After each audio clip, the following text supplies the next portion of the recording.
call of the Hogs can be heard all the way to San Francisco. You're listening to Pod at the Palace with Curtis Wilkerson on Inside Arkansas. Good morning, everybody. Happy Tuesday, and welcome back to the Pod at the Palace. I'm your host, Curtis Wilkerson with Inside Arkansas, and today's episode is presented by Razorback Apparel. Just go to razorbacks.com today and use code HOGSBY20 for 20% off your first purchase. Starting to cool off a little bit outside. Now's a good time to go over there and shop, get geared up, get that apparel, a little bit of swag.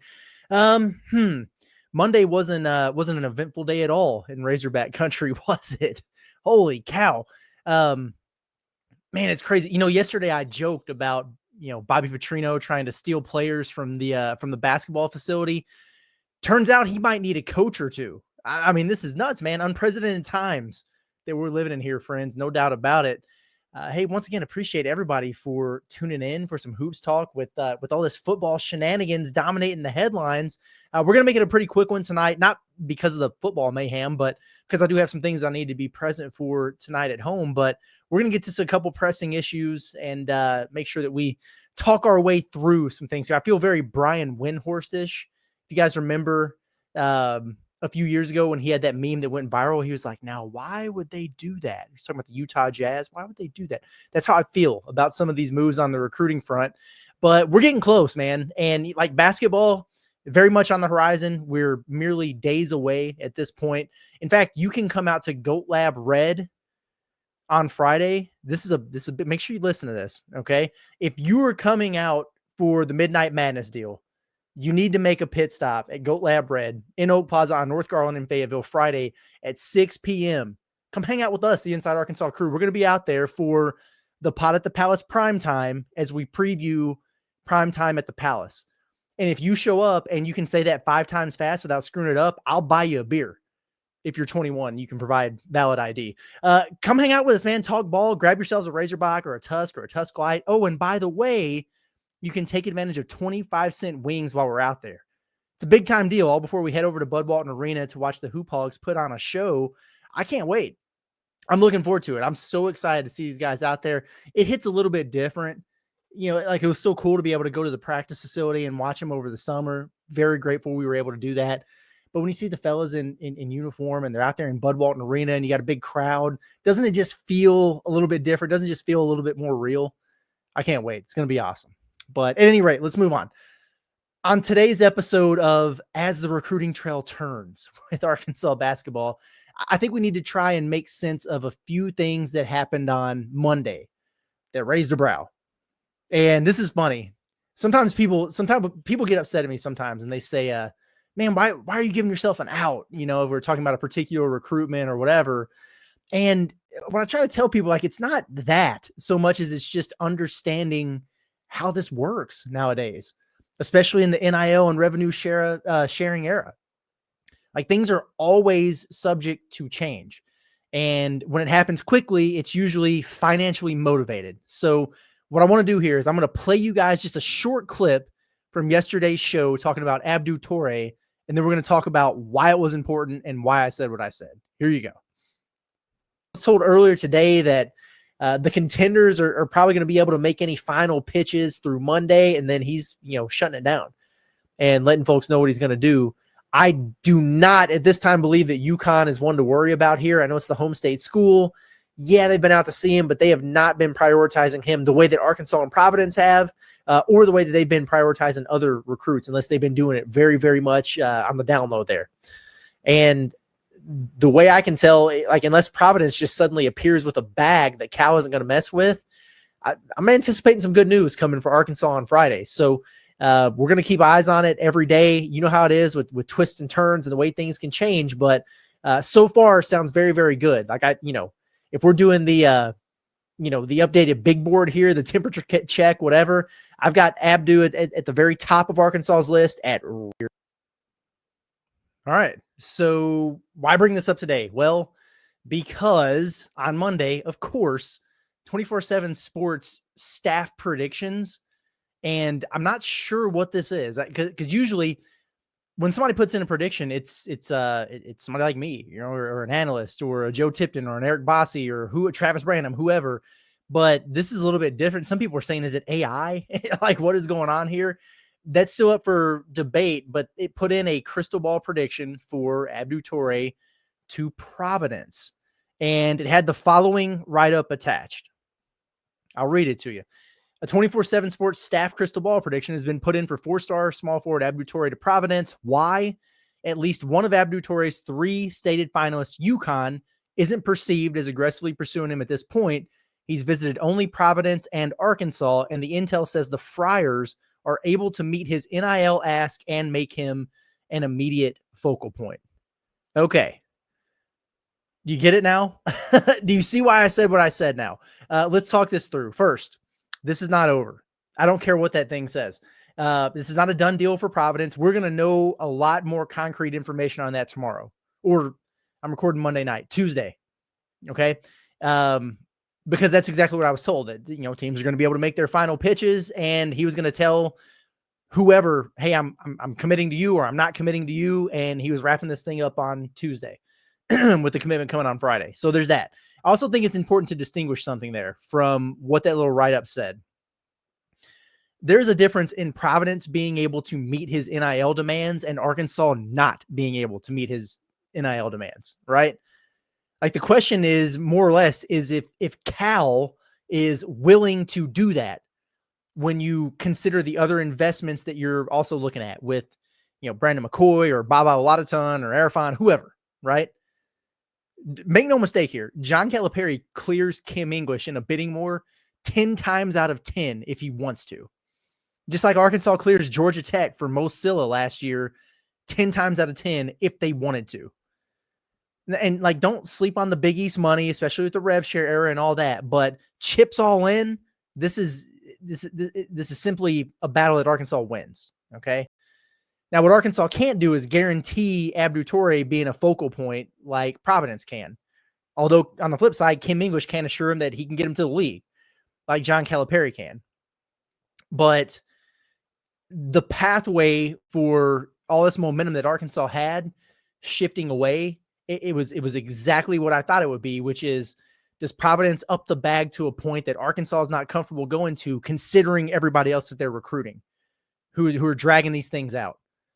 So the biggest obstacle here will be whether or not Cal, not if he wants Toure, but if he wants him enough to dip into somebody else's funds or go ask John Tyson or whoever else for more to ensure that you get him.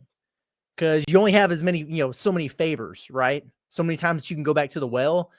Do you consider him to be enough of a priority to do that? We know they want him. We know they like him. He wouldn't have, had him in for a visit. He wouldn't have flown out to see him that day after those 2 big visits ended on campus and, breaking bread at his house. We understand all that. And we'll have the answer soon. And as quick as it swung today, it can swing right back tomorrow. And don't let whatever that weird crystal ball thing is ruin your mood on this. Remember that J.J. Andrews was famously crystal ball by a lot of people to Missouri, and we all saw how that wound up. He's going to be in a Razorback uniform. But now, let's put on our tinfoil hat for just a second and see if maybe, just maybe, there are some dots to connect elsewhere. Let me quickly play you one more clip from yesterday's show, this one on Caleb Holt. Caleb Holt, it's weird. Don't get the wrong idea here, because I think I have Arkansas running cool with Caleb Holt at the moment. And I know that's a deviation from how we felt immediately post-visit. And, there are a lot of positives and a lot of momentum to be intrigued by, to be optimistic about. It all died down pretty quickly. I don't want you to think that Arkansas is not recruiting him, because that's not the case. They are. They've been out to see him now, right? And so they're continuing that pursuit. There's just more smoke, more buzz elsewhere at the moment. Like, that momentum you had has subsided. How are you going to get it back relative to some of these other schools? Like Alabama, I still think is probably in the driver's seat here, but he has taken a ton of visits. He just took a trip to Providence. They're in there. I think it's going to be tough for them to get him, but they're a factor. We'll see if he goes to Auburn, with Stephen Pearl, for what that might look like. Arizona is getting a visit here this weekend, I think. So, it just feels like this one might be trending elsewhere other than Fayetteville, but it's not over, and Arkansas hasn't bowed out. I don't want to give off that impression. Man, I got to tell you, I'm very happy that I said all that last night because sure enough, Monday morning, John Calipari is, at Prolific Prep. Like he flew down there Sunday night as we were recording the show, and we thought that's where the plane was headed, but I wasn't for sure, so I didn't want to say it while I was recording. But he did, and he flew down there and he met with Caleb Holt on Monday. And not only that, on the way home, he made a stop in Huntsville for about 2.5 hours, and that just so happens to be less than a half hour away from Newmarket, Alabama, where Caleb Holt is from. So dropping in on the fam, maybe. So to answer my own question from last night, like, it's not that Arkansas's stopped recruiting him. It's that momentum has died down and it's kind of, the smoke is blowing towards other places. How do you get that momentum back? By doing this, right? Like that's a start. So we'll see. And folks, there's nothing in recruiting that is a coincidence. Trust me. Could John Calipari be trying to regain some momentum and make a big push here for Caleb Holt before he decides on whether or not, okay, am I going to up the bag here for Abdou Toure and get him away from Providence? Of course, he could be doing that. Is it possible that, the ship has already sailed with Caleb Holt and Cal's trying to like reboard it like he's a pirate out on the open seas? Hostile takeover? Yeah. But this is absolutely notable, and there's no way that I think these two events here are, they're not mutually exclusive. So just like we said last night, we will continue to keep an eye on it and give you all the updates as they come in, but it's going to be, a fascinating thing to see what happens here. Caleb Holt's visiting Arizona this weekend. That might be the last visit that he has lined up there. I think it's safe to say if Abdou Toure, if he's trending towards Providence or if he goes to Providence, they're not going to be able to get Caleb Holt. They're not going to be able to afford both of those guys. So there's that. Alabama, obviously in the thick of things there. They've been in the thick of things with a lot of guards. Holt, it feels like one that they've been in really good spot with. Kentucky is one that I didn't mention in that clip just a minute ago. They had him in for a visit. They're very much a player in the game here.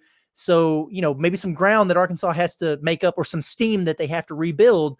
But, like when John Calipari goes and sees you, it carries some weight, man.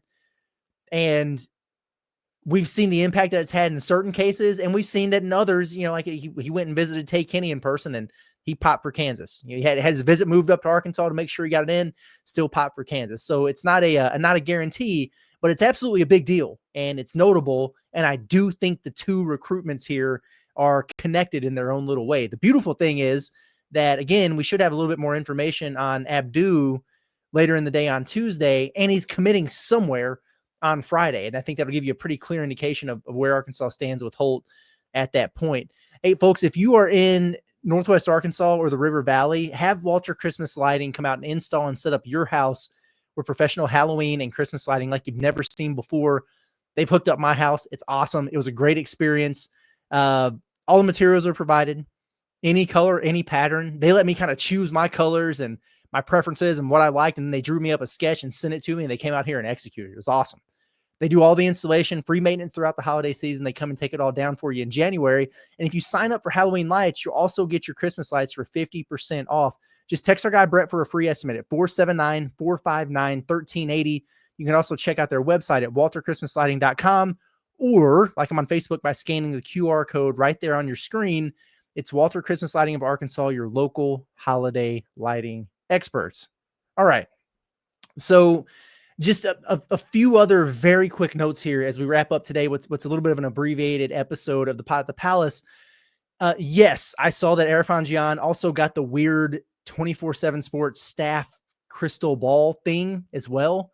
They did like 5 of those yesterday. They did them like bang, bang, bang, bang, bang, right away, back to back to back to back back. And again, there wasn't a name attached to them. It wasn't like Travis Branham put it in or Brandon Jenkins put it in or whatever. It had that staff moniker. I don't know what that is. So at any rate, I'm not surprised by this because I think Arafan already has actual predictions at other places to Houston. That's all been factored in every time that I talk about him, though. So does Houston lead? Yeah, I think that they do. I tend to agree with that. But here's the deal. we're talking about where Arkansas might look to stretch the budget or up a bag. Is it somebody like Abdou Toure? Is it, Brandon McCoy or Baba Olatunji? Here's what I can tell you. Arafan is a prime example of a place that you could and will see that happen if need be. My point being, he very well may wind up at Houston. But if Kelvin Sampson is going to get this one, he's not going to be able to afford anymore. Okay? You're going to have to pay for what you want here, coach. Get your money up. If this is your guy, you're going to have to earn him. And I think that's the situation that we're looking at here with Arafan. So we'll see what that winds up looking like. What else? A couple other things. Oh, Nick Pringle didn't practice with the team on Sunday. He was there on the sidelines, but not dressed out and active. Had some people who were at that the Coach Cal's clinic who were telling me about that. I think he was wearing the little heat pad thing on his back, which you see quite a bit there. I don't believe there's anything at all to worry about there, guys. Like they take it really, really cautious with the players in the preseason. Malik Ewan being a prime example of that, where they took it easy on him for a little bit there with that shoulder, and he's right back out there full go. So it's like back spasms, take it easy for a day. Feeling tight, don't overdo it. Sore, get some recovery. They are hyper aware of the long game here, so I wouldn't sweat it. I would imagine he's probably going to be out there dunking on folks Friday night at primetime at the Palace. So just wanted to address that real quick. And then last thing here, Nick Smith Jr. Last week we talked, about him getting waived by Charlotte. And we said at the time, there is a home for Nick Smith Jr. somewhere in the NBA. Like, he averaged about 9 points, shot 37% from three, had a bunch of starts at Charlotte. Like, there's a spot for him, even if it's just in the back end of somebody's rotation in this league. Well, how about LA? Because he signed a 2-way deal with the Lakers on Monday. Very, very cool. I love this. Could be some opportunity there, and lots of Arkansas flair on that team. Like, you can get past LeBron James being washed. You've got Austin Reeves, you've got Abdou Toure, which, by the way, he still isn't cleared yet with that knee. And I think he told reporters that there's some swelling on it, and so he's not cleared to start training camp just yet. That's a red flag. I hate to hear that. Man, I hope he gets healthy there, because I think he's a guy who could really help him. And you just want the best for a kid like Abdou. He's such a good dude and a fun player, and he's exciting. He does things the right way. So, I don't know if he needs to get it cleaned up or what that looks like, but getting him to 100% is something that I hope happens sooner rather than later. But again, with the Lakers, now you got Austin Reeves, you've got Abdou Toure, you've got Nick Smith Jr. Like, do the Lakers immediately have to rise to one of your required favorite teams as Razorback fans? Something to consider. Oklahoma City, probably still number one up there. People love themselves some Bobby Portis as well. Moses Moody, but I don't know. You got some flair over there with the Lakers. You can join the Otis Kirk club of fandom. I know he's a big Lakers guy over there. He's probably loving this, by the way. I haven't checked his Twitter or talked to him about it, but I bet he's feeling damn good about Nick Smith Jr. dressing for the Lakers here moving forward. But anyway, I'm going to get out of here. Again, apologies for the short episode. Got some things I got to take care of, but I really do appreciate everybody for tapping in and continue to do so. And I say it every show, and I think we're proving our point that it would behoove you to subscribe to the Inside Arkansas YouTube channel and turn those notifications on, because when things go down, news breaks, we go live and we talk about it right away. It's a good place to be to get all your information on the Razorbacks. So I'm out of here. We'll be back tomorrow morning. Appreciate everybody again. It's been Curtis Wilkerson with Inside Arkansas on the Pod at the Palace. You guys have a good day. We'll see you tomorrow.